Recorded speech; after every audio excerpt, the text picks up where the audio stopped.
As we head into a new decade, can we expect a new market environment? Randy Bateman, a chief investment officer at Huntington Bank Shares, Huntington Asset Management, where he helps manage over $13 billion, says he expects some backfilling in the marketplace in 2010. Randy joins us live from Orlando. Randy, it's kind of weird to make a transition from talking about the death tax to investing for the living, but it does point out we're going to be looking at some kind of new environments next year for investors. New taxes may be among them as well. Is that one of the big headwinds you're looking at for 2010?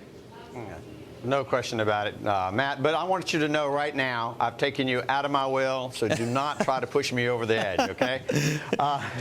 If you look at this past decade, we took in the beginning of this decade, we started into a recession, if you think about it. And we went into a recession because 1999, we borrowed growth from the ensuing years. We were preparing for Y2K. We spent a lot of money to prepare for it. We borrowed growth. We were going to go into a recession no matter what because we had borrowed that growth. We're doing a little bit the same thing with this year. We have spent an enormous amount of money to get this economy going back again. And it is working. There's no question about it. But when you throw that much money at any problem, it's going to get resolved for a while. Well, and that's what we're more concerned with than anything else. Is how long is that while going to last? Well, exactly. How about the fact that we've borrowed just about as much growth as we possibly can? I mean, if we have another problem in the economy, where do we go from here?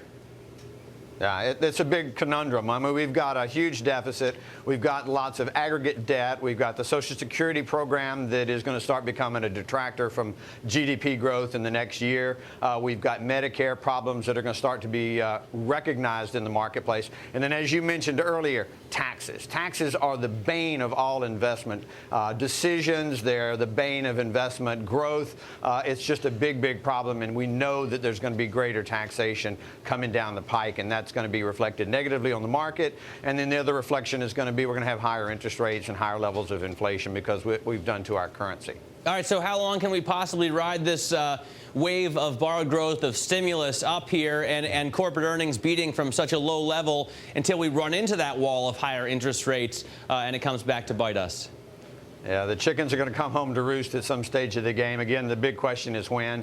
I think the stimulus money and the momentum of the economy is going to carry it through at least the first half of the coming year, and the market will reflect that to a certain extent, but it'll also look over that strength to what lays ahead. And unfortunately, what's lying ahead is higher taxes, higher inflation, higher interest rates, and those things are not viewed very favorably by the investment community. So it could be a tough time, but the first half of the year could be some more opportunities. We're going to see earnings growth, but that may be balanced out by the fact that we've got very high PE multiples. On the small caps, it's 33 times earnings. On the large caps, it's in the lower 20 times earnings. So it's still a fairly rich market with this explosive growth that we've had this past year.